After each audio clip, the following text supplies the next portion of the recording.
e graça, meus queridos. Muito bom estar na presença de Deus, em comunhão com os irmãos, para estarmos adorando a Ele e meditando na sua poderosa e bendita palavra. Hoje nós iremos dar prosseguimento até o versículo de número 41. Esse foi o texto do nosso último momento juntos, expondo a palavra do Senhor nosso Deus. O tema desse ano é a igreja ideal. E no decorrer de todo esse ano, muitas vezes os irmãos ouviram nós nos recorrendo ao capítulo 2 de Atos, especialmente o capítulo 40, o versículo 42 do capítulo 2, características da igreja ideal. Os versos de 1 a 4 do capítulo 2 narram com muita propriedade o derramamento do Espírito Santo no dia de Pentecoste sobre os discípulos do Senhor, e esse acontecimento mudou radicalmente não só a vida dos 120 que estavam ali, como o mundo, porque a partir daí a igreja ela se lança na missão de proclamar o Evangelho de Cristo, e a igreja sacode o mundo da sua época. E hoje nós estamos aqui, milhares de anos depois, como reflexo desse grande mover que Deus fez há mais de 2000 anos atrás, na sua igreja e na vida dos discípulos de Jesus. Um outro acontecimento importante que antecede esse trecho aqui do versículo 42 a 47, foi a pregação do apóstolo Pedro, uma pregação que sacudiu o coração daquele auditório, porque foi uma pregação no poder do Espírito também. Então, em segundo lugar, a igreja ideal, ela prega a palavra com poder e ousadia. E todos esses acontecimentos, eles estão interligados.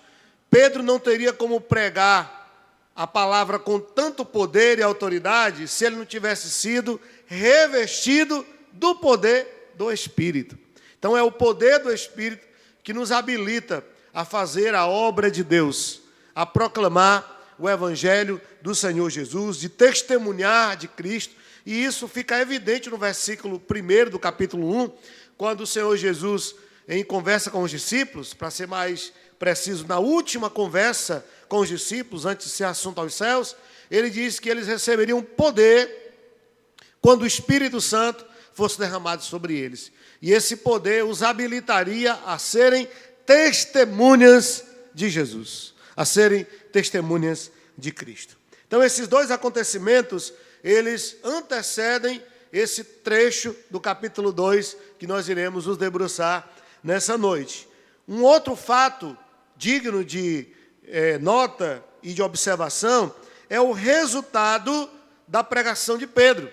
Então, a partir do versículo de número 37, nós temos o registro, a descrição dos resultados, ou do resultado dessa pregação com poder e ousadia, que é a conversão de quase 3.000 pessoas.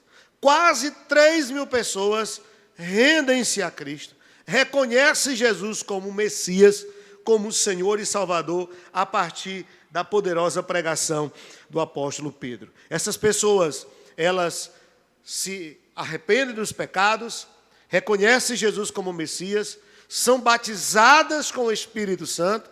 Essa é uma das promessas que Pedro faz aqui. Se vocês se arrependerem e crerem no Senhor, vocês receberão o dom do Espírito Santo. E a igreja ela dá um salto quantitativo de 120 para mais de 3.000 almas.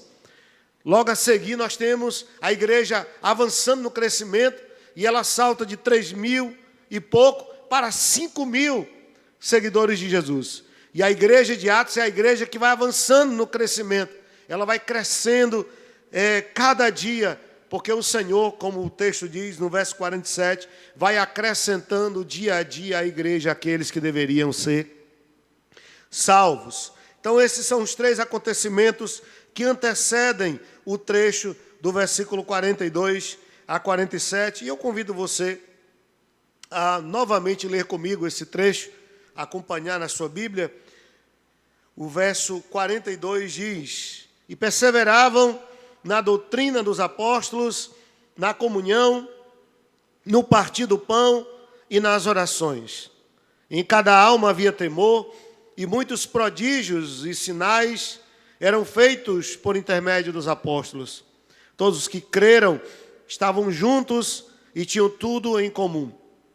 Vendiam as suas propriedades e bens, distribuindo o produto entre todos, à medida que alguém tinha necessidade. Diariamente perseveravam unânimes no templo, partiam pão de casa em casa e tomavam as suas refeições com alegria e singeleza de coração, louvando a Deus e contando com a simpatia de todo o povo. Enquanto isso, acrescentava-lhes o Senhor dia a dia os que iam sendo salvos. Vamos orar ao Senhor. Pai, te agradecemos pelo teu amor, te louvamos pela tua graça, pela tua bondade que se renova a cada dia sobre nós. Tua palavra mesmo declara que as tuas misericórdias não têm fim, elas se renovam sobre a nossa vida. E nós te damos graça pelo teu amor e pela tua graça sobre nós. Pedimos a tua bênção nesse momento, onde nós estaremos meditando na tua palavra, que o nosso coração possa estar sensível ao teu falar, à tua voz, que a tua palavra possa, como uma espada, entrar profundo em nossa alma, em nosso coração, e que ela possa trazer resultados, a fim de que por meio de nós o nome de Cristo possa ser glorificado. Deus, oramos assim, gratos em nome de Jesus. Meus irmãos, nós temos a partir do verso 42 a narração de como viviam esses crentes que se converteram à fé cristã. Nós vimos aqui que do versículo 1 ao 4, o Espírito Santo é derramado, os crentes são revestidos de poder, são batizados com o Espírito Santo, recebem autoridade e direção do Espírito. Do versículo de número 5 em diante, nós vemos as pessoas admiradas com o que estava acontecendo ali, elas se juntam de frente daquela casa e elas, a priori, imaginam que está acontecendo ali uma festa regada a muito vinho, as pessoas estavam bêbadas e isso seria um pecado grave, punido inclusive com a morte. Por isso eles pegam paus e pedras para apedrejar quem estava dentro da casa. É aí que Pedro abre as portas daquela casa e começa a pregar com ousadia, e ele começa explicando que o que ali estava acontecendo não era o que eles imaginavam, mas era cumprimento da palavra do Senhor, através, por exemplo, do profeta Joel, que viveu 700 anos antes de Cristo nascer, e havia dito que o Espírito Santo seria derramado sobre toda a carne. Depois de pregar com poder e autoridade, quase 3.000 almas se rendem a Cristo. E aí, a partir do verso 42, nós temos o evangelista e autor do livro de Atos, Lucas, fazendo a narração, a descrição de como era a vida desses crentes.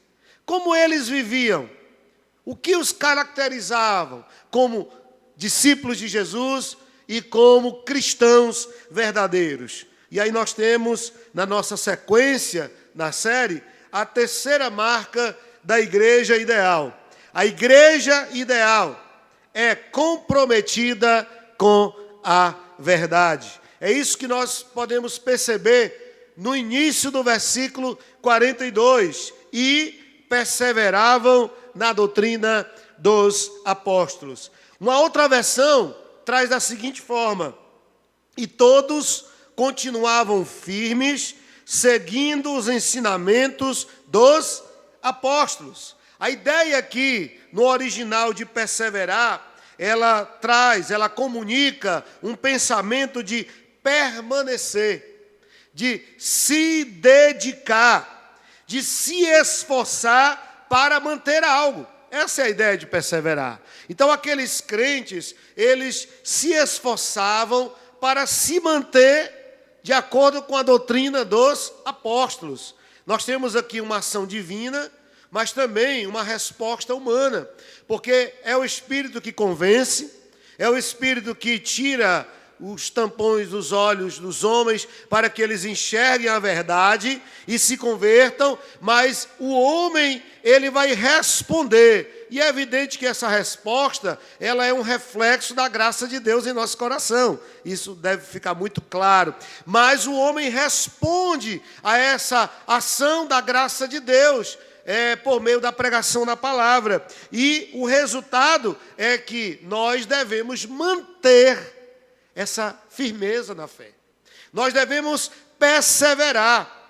E é claro que não dá para perseverar sozinho. A perseverança, ela não é o resultado de um esforço humano, mas a perseverança, ela é o resultado da graça de Deus. É Ele que nos sustenta, é Ele que nos preserva, é Ele que nos mantém de pé. Mas nós temos o compromisso de buscarmos cada vez mais pautar a nossa vida dentro das Escrituras, dentro da palavra de Deus. Não apenas ouvir, conhecer e falar do Evangelho, mas principalmente viver o Evangelho.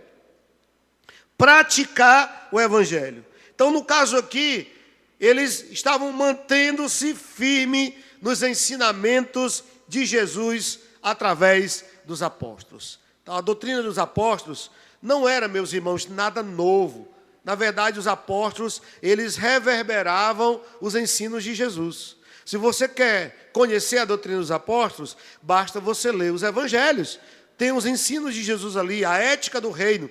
Tudo isso corresponde à doutrina dos apóstolos. Então, os apóstolos, eles repercutiam aquilo que Jesus ensinou. E deu a missão para que eles repercutissem, para que eles divulgassem todas essas verdades e esses ensinos que nós encontramos nos evangelhos. A doutrina é, dessa forma, a base de sustentação e o direcionamento da igreja primitiva.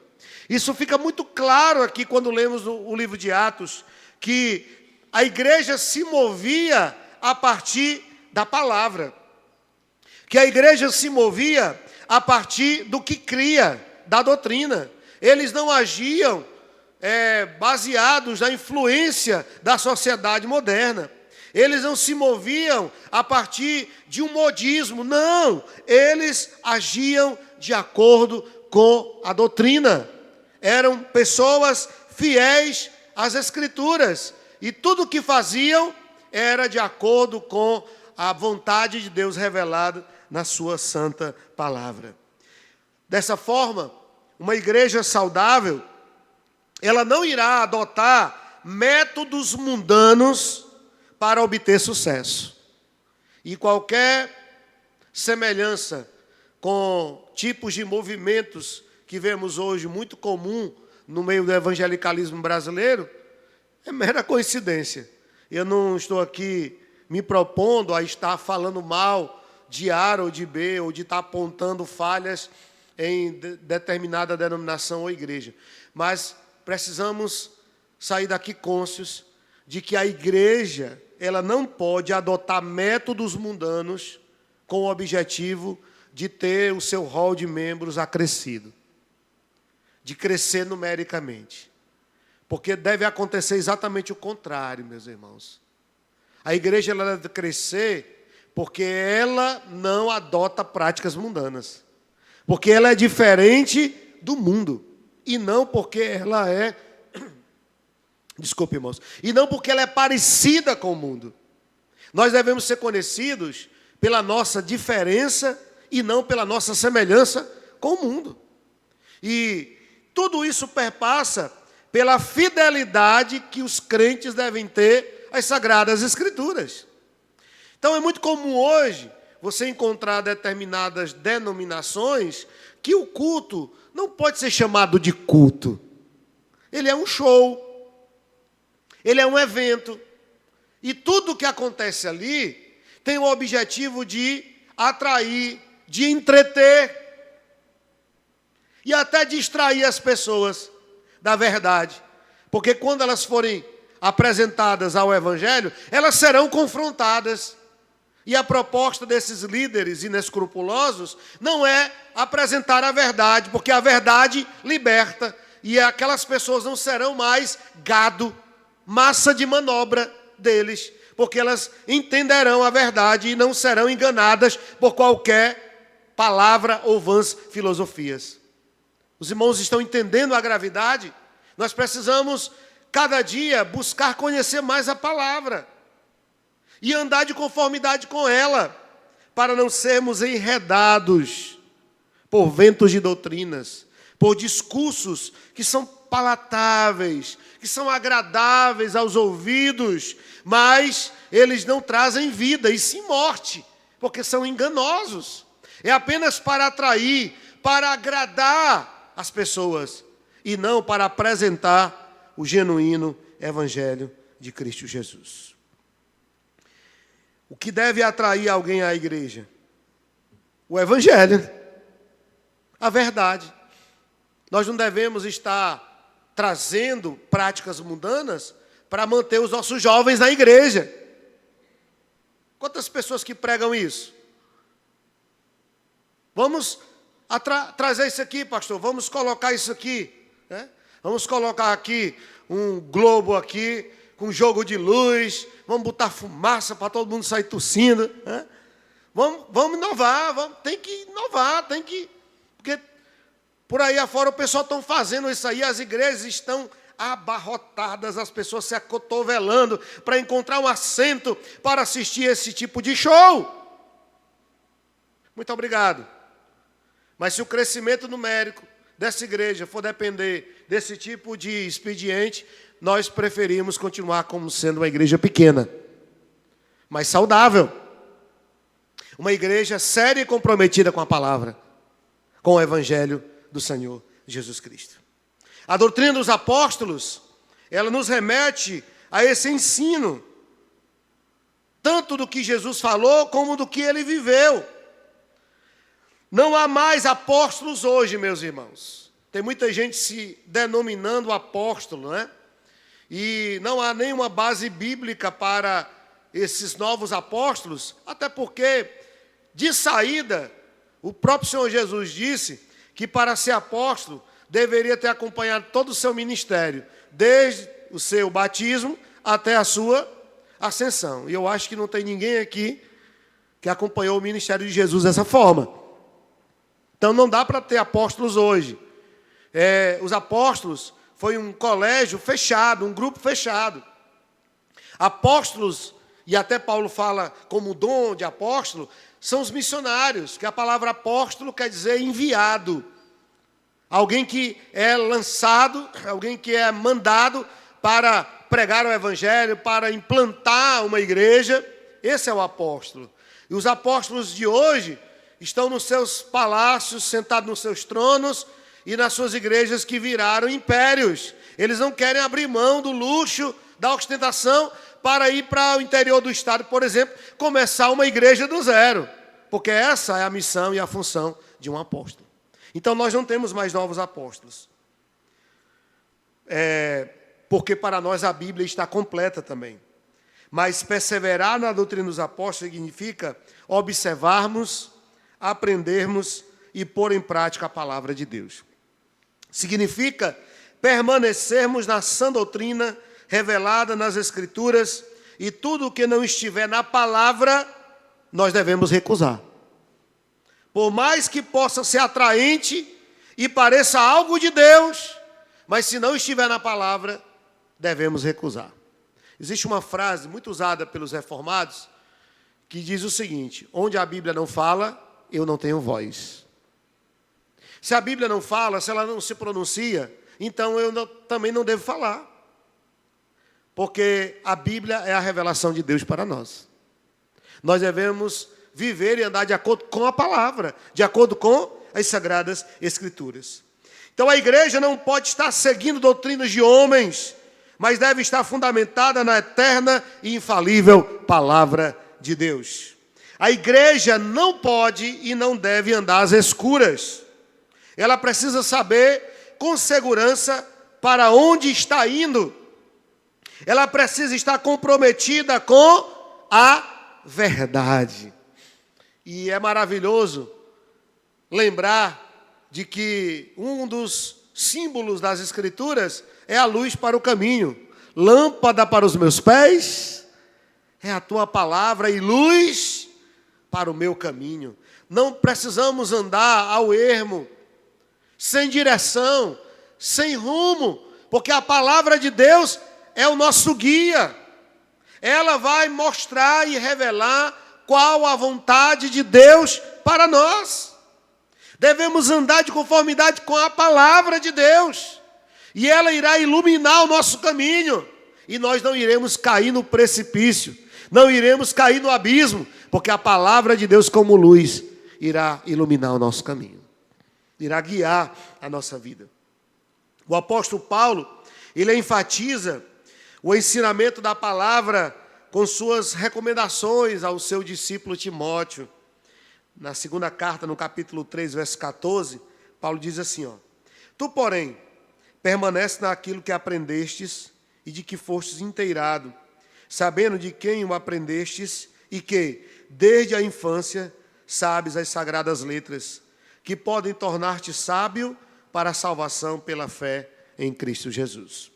Toda a Escritura é inspirada por Deus e útil para o ensino, para a repreensão, para a correção, para a educação na justiça, a fim de que o homem de Deus seja perfeito e perfeitamente habilitado para toda a boa obra. Paulo então exorta Timóteo a permanecer firme na doutrina, a permanecer firme na palavra, a não se desviar da palavra de Deus. E eu lembro aqui o que o Senhor fala para Josué. Lembram também? Josué 1:8. Medita neste livro dia e noite, para teres o cuidado de fazer segundo tudo quanto está nele escrito. Então farás prosperar o teu caminho. Ou seja, a prosperidade, o sucesso daquele projeto que Josué estava à frente da conquista, perpassa pela fidelidade à palavra, viver de acordo com a palavra, andar na verdade. Em outro texto, ainda na segunda carta a Timóteo, no capítulo 4 agora, olha o que Paulo vai dizer para Timóteo, mais uma vez. Conjuro-te perante Deus e Cristo Jesus, que há de julgar vivos e mortos, pela sua manifestação e pelo seu reino, prega a palavra, insta, quer seja oportuna, quer não, corrige, repreende, exorta com toda a longanimidade e doutrina. Então, meus irmãos, tanta ênfase à palavra é porque somente a pura palavra de Deus traz edificação para a igreja do Senhor. Não existe outro elemento, outra base que traga tanta edificação à igreja como as Sagradas Escrituras. E quando você adota a Escritura e se compromete em ensiná-la, você não precisa estar gastando tempo nem energia para estar criando moda, para estar inventando coisas para atrair ou manter as pessoas interessadas. Porque se elas forem tocadas pela graça, para entenderem a palavra e buscarem conhecer, elas irão entender que o Evangelho nos é suficiente. Que nós não precisamos de mais nada ou de muita coisa. Basta-nos a palavra de Deus. Basta-nos o Evangelho. E a igreja de Jerusalém, ela conjugava de forma muito eficiente doutrina e vida. Eles buscavam conhecer, entender e aprender, mas eles aplicavam esse ensinamento, essa doutrina, à vida. Eles conjugavam credo e conduta. Eu creio, eu vivo. Palavra e poder. Não era só o discurso. Lembra o que Paulo diz à igreja de Tessalônica? Quando estive em vosso meio, eu não fui com palavras de persuasão humana, mas na demonstração do poder de Deus. Não era só o discurso, não era só a teoria, mas era também o poder. Essa igreja, ela conseguiu conjugar qualidade e quantidade. E são dois elementos necessários para toda a igreja. Tem muita gente, e às vezes eu considero até pessoas feridas, pastores frustrados, que não veem sua igreja crescendo, e eles dizem assim, não, a gente não quer muita gente não. Tá bom assim, pouquinho mesmo, porque nós queremos qualidade, não quantidade. Mas esse pastor que prega isso, essa igreja que pensa assim, ela não está de conformidade com as Escrituras. Porque o próprio texto aqui, e hoje não vai dar tempo a gente chegar até o verso 47, mas o próprio texto aqui, ele vai dizer o seguinte, que todo dia essa igreja crescia. Uma igreja saudável, ela sim tem que valorizar a qualidade, mas ela também tem que entender que ela deve crescer quantitativamente. Então, uma igreja saudável, ela cresce para cima e para os lados. Para cima em qualidade, em espiritualidade, em conhecimento, em edificação. E para os lados em números. Uma igreja saudável, ela é assim. O que vemos hoje, meus irmãos, são igrejas que revelam grandes desequilíbrios. Ou são numerosas, mas sem escritura, sem Bíblia, sem maturidade, sem cristianismo, ou então são zelosas com as Escrituras, pregam o Evangelho, mas não se preocupam na evangelização, no discipulado e no crescimento. Então a igreja precisa viver esse equilíbrio, quantidade e qualidade. São dois braços de um mesmo rio, e a igreja deve então buscar ambas. A quarta marca da igreja saudável é que a igreja saudável, ou a igreja ideal, é marcada pela profunda unidade entre os irmãos. Veja que diz aí o verso 42, a parte B. E perseveravam na comunhão, no partir do pão e nas orações. O verso 44. Todos que creram estavam juntos e tinham tudo em comum. Já no versículo 1 desse capítulo está escrito o seguinte: quando chegou o dia de Pentecostes, todos os seguidores de Jesus estavam reunidos no mesmo lugar. Agora o verso 42 diz o seguinte: todos continuavam firmes, vivendo em amor cristão e partindo o pão juntos. Vemos que em Atos, os crentes estavam sempre juntos. Eles compartilhavam a vida, eles repartiam o que tinham, eles cuidavam uns dos outros. E isso é ser igreja, meus irmãos. Nós costumamos dizer o seguinte: eu vou à igreja, quando na verdade nós queremos dizer que estamos vindo ao templo para cultuar e adorar. Porque a igreja somos nós. A igreja é a reunião dos crentes, é a unidade dos crentes. Então, quando a igreja se reúne, as pessoas se reúnem para adorar, há uma garantia de que o Senhor estará em nosso meio, de que Ele se manifestará em nosso meio. A igreja precisa caminhar de mãos dadas. No versículo 44 diz que os que creram estavam juntos.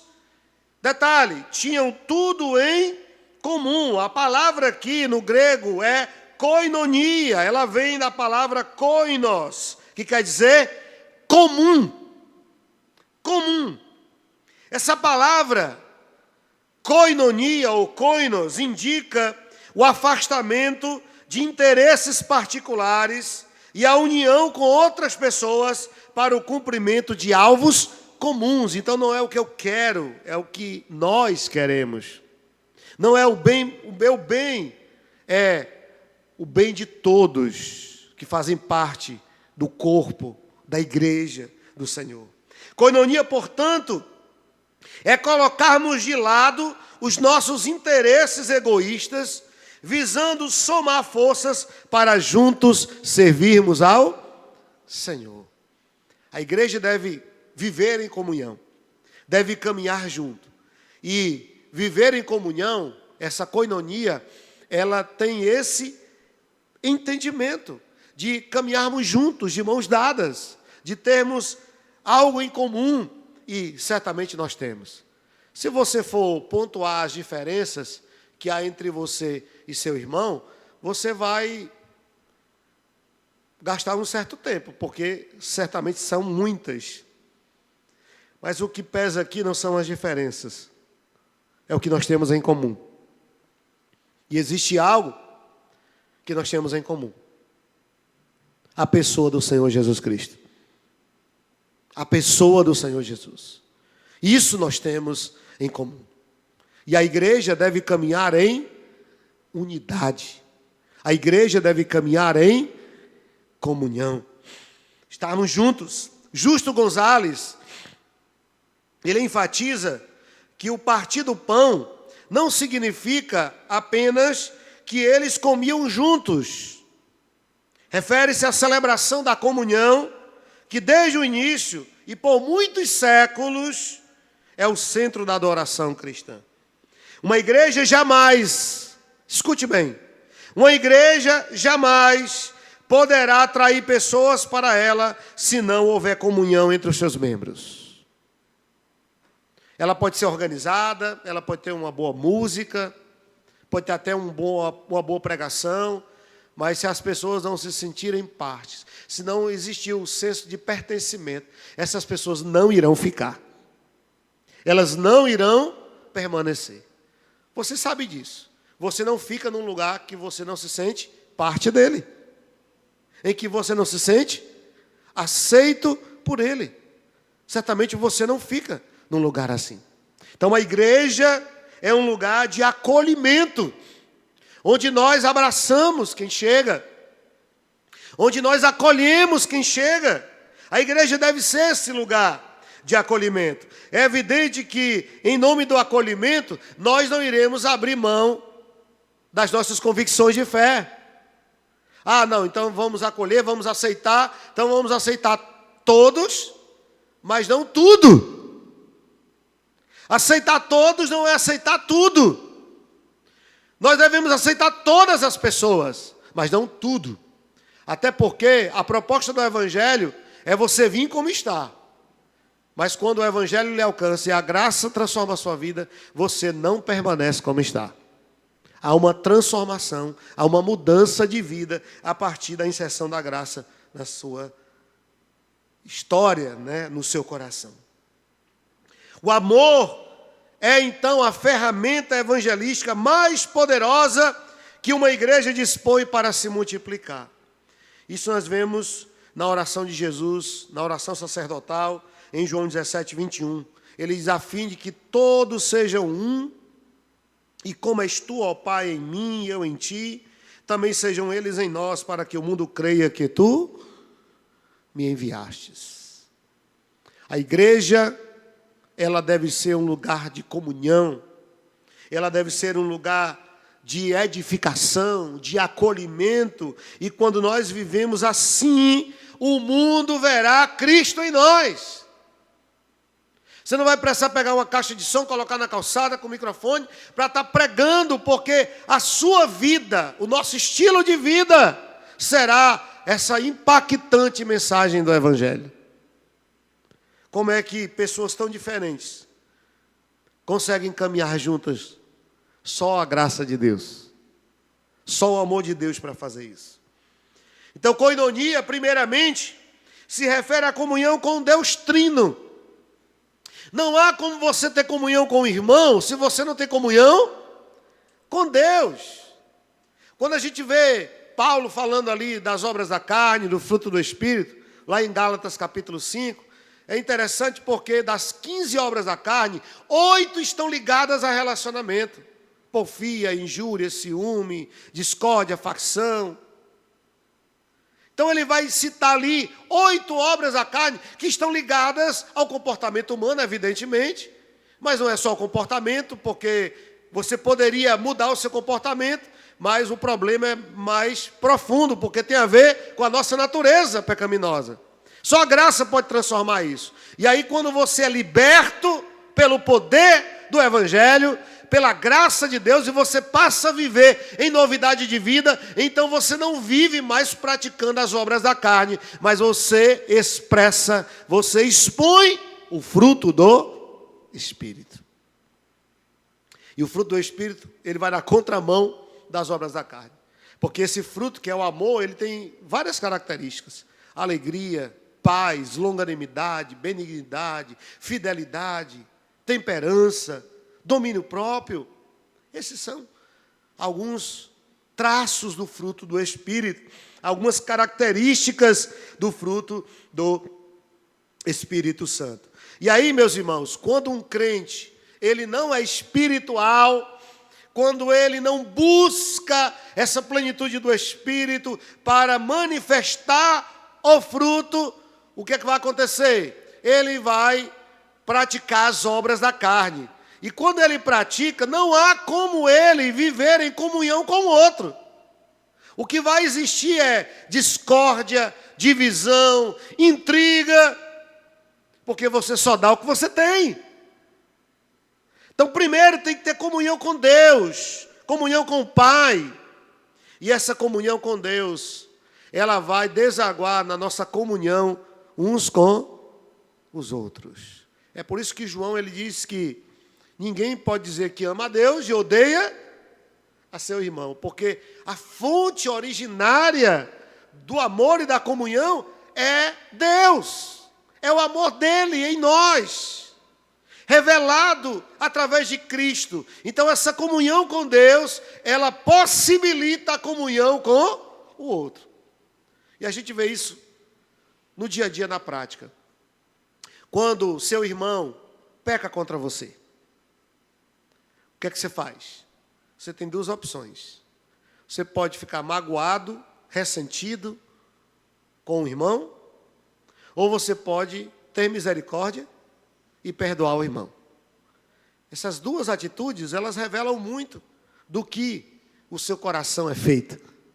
Se você é espiritual, o que é que você vai fazer? Mesmo querendo se vingar ou alimentar um sentimento por se sentir injustiçado e no direito de se sentir magoado, você lembra que Deus poderia, no seu pleno direito soberano, de te lançar no inferno, porque era isso que eu e você merecíamos, mas em vez disso, Ele enviou o seu Filho para morrer em meu e no seu lugar, quando nós éramos inimigos e pecadores.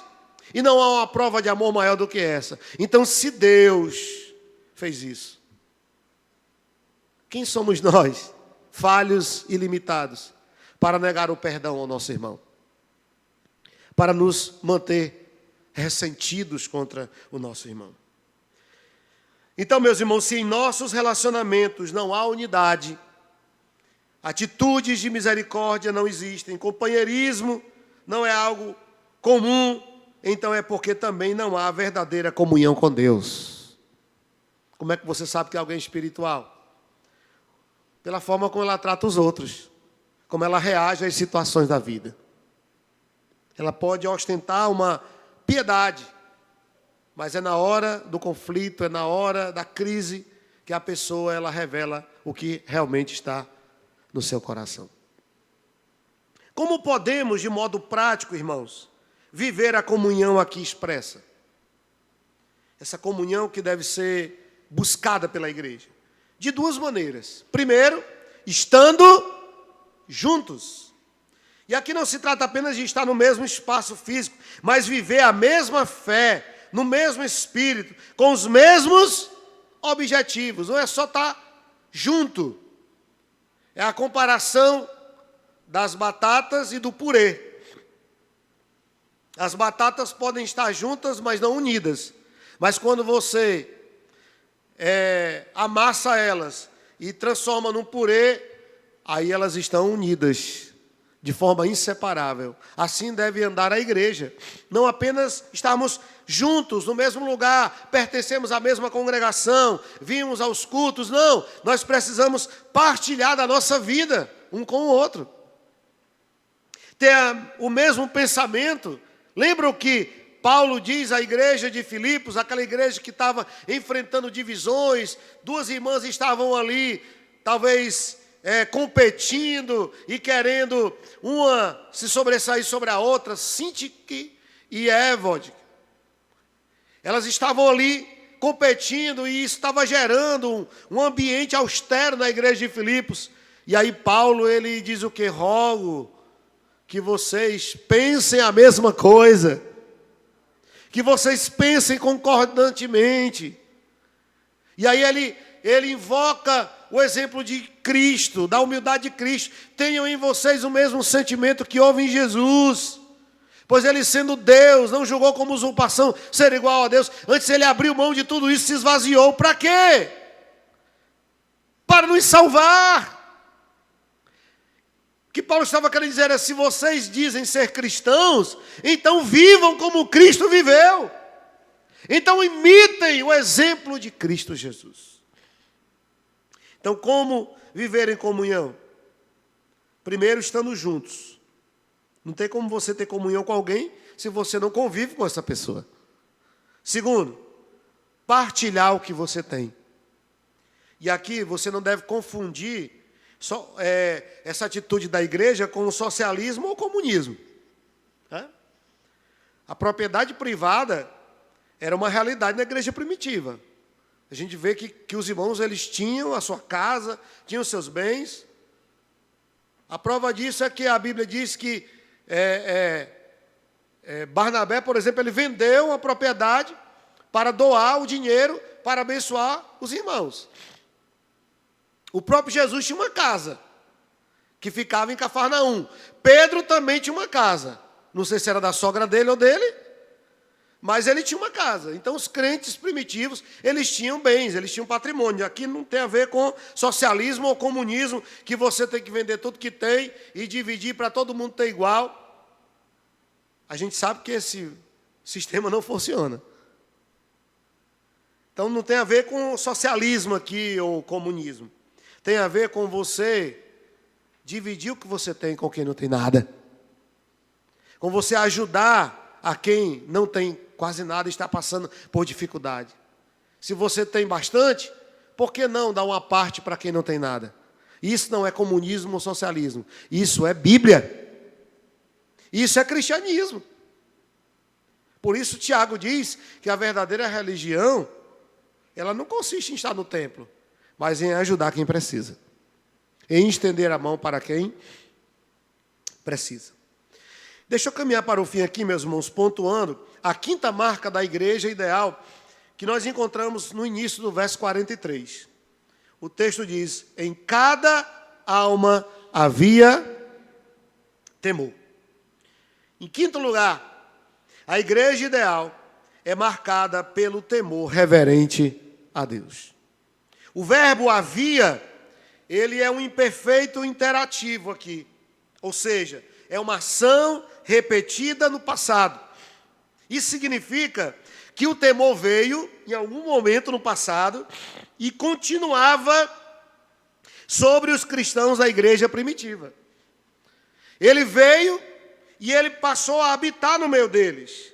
A ideia é que o termo em cada alma passa, no original, a ideia de uma possação, mostrando que a alma foi empossada de temor. Eles estavam cheios de temor,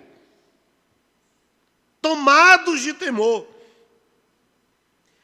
Mas o que é temor? O sentido expresso pelo termo temor aqui vai além de medo, embora inclua o medo. Mas o temor sugere uma devoção reverente a Deus. Eles podiam sentir que Deus estava no meio deles. E isso causava temor no coração deles. O mesmo sentimento que veio sobre Jacó, lembram? Deus está aqui. Ele sentiu a presença, a glória de Deus. O mesmo sentimento que veio sobre o povo de Israel no pé do Monte Sinai.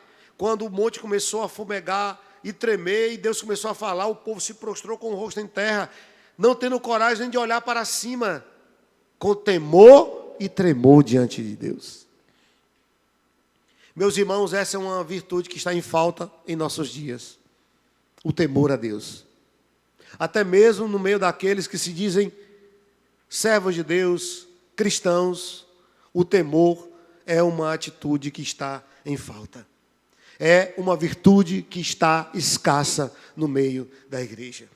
Hoje as pessoas estão acostumadas com o sagrado. Há uma banalização do sagrado. Há uma espécie de saturação, de comercialização e até paganização das coisas de Deus. E é muito comum você ouvir relatos de pessoas que vêm ao culto e quando sai, vai para a boate, vai para o show. Porque não há mais temor. As pessoas não reverenciam mais a Deus. Você chega a ver pessoas que postam músicas, eu não vou dizer evangélicas, gospel, né? Postam músicas evangélicas aqui nos seus stories. E logo em seguida vem um story com uma música, às vezes, de duplo sentido. Indecente até. Isso na mesma publicação. E eu fico olhando para isso, meu Deus, o que passa na cabeça dessas pessoas? O que é ser cristão para essas pessoas? É vir a um culto no domingo? É vir ao templo? O que é ser cristão?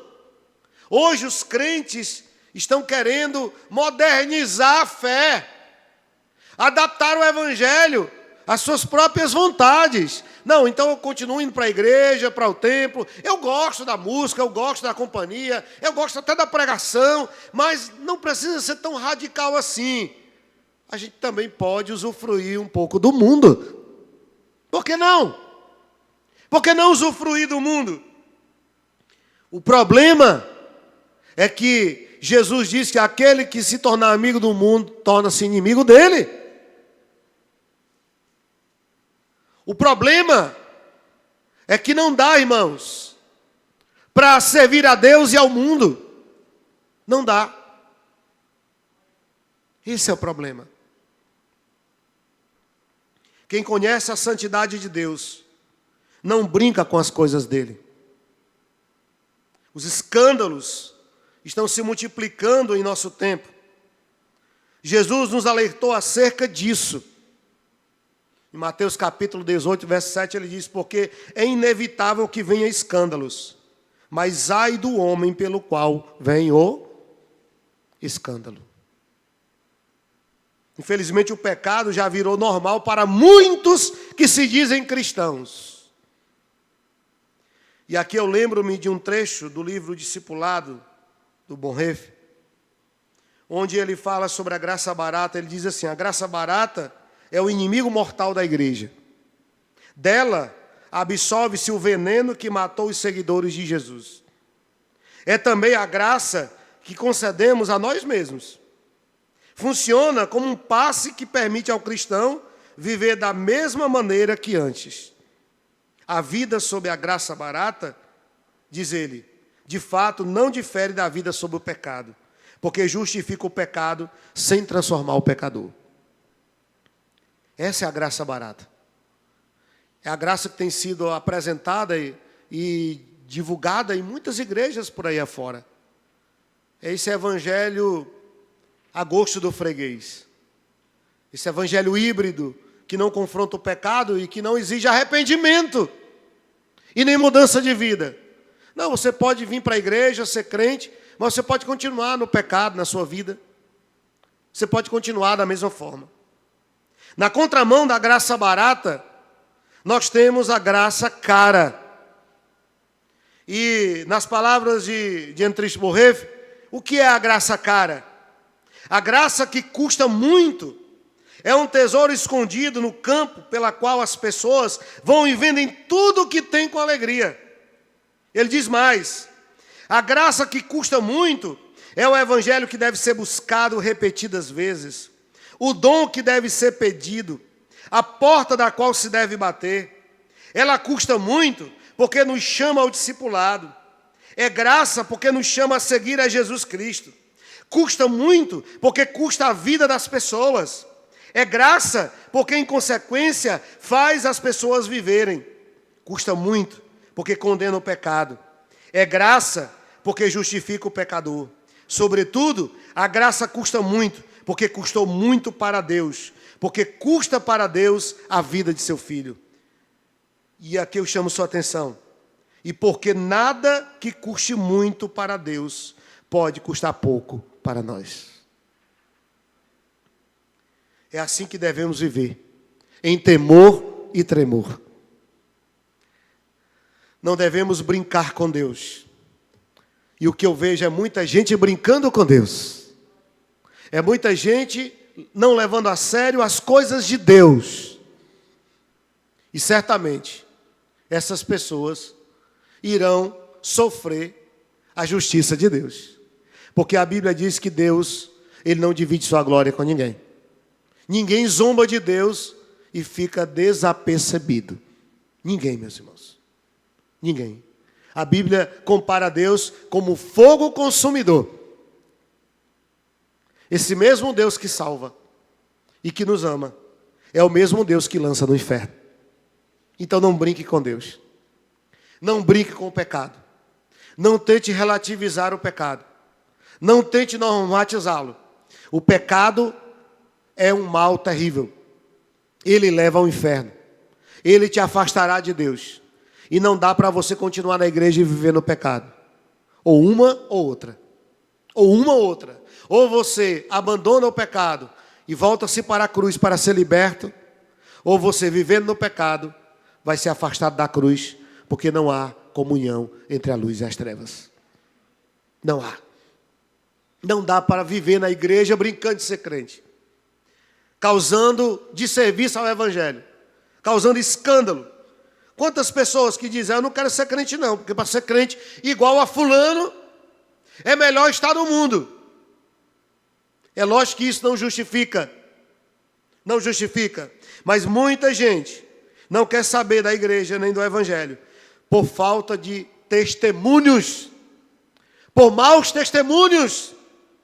Devemos temer o nome do Senhor, porque o nome de Deus é santo, meus irmãos. E nós somos portadores da glória desse Deus. Devemos honrar o seu nome. Devemos respeitá-lo. Devemos temê-lo. Porque essa é uma característica da igreja que Deus quer que sejamos.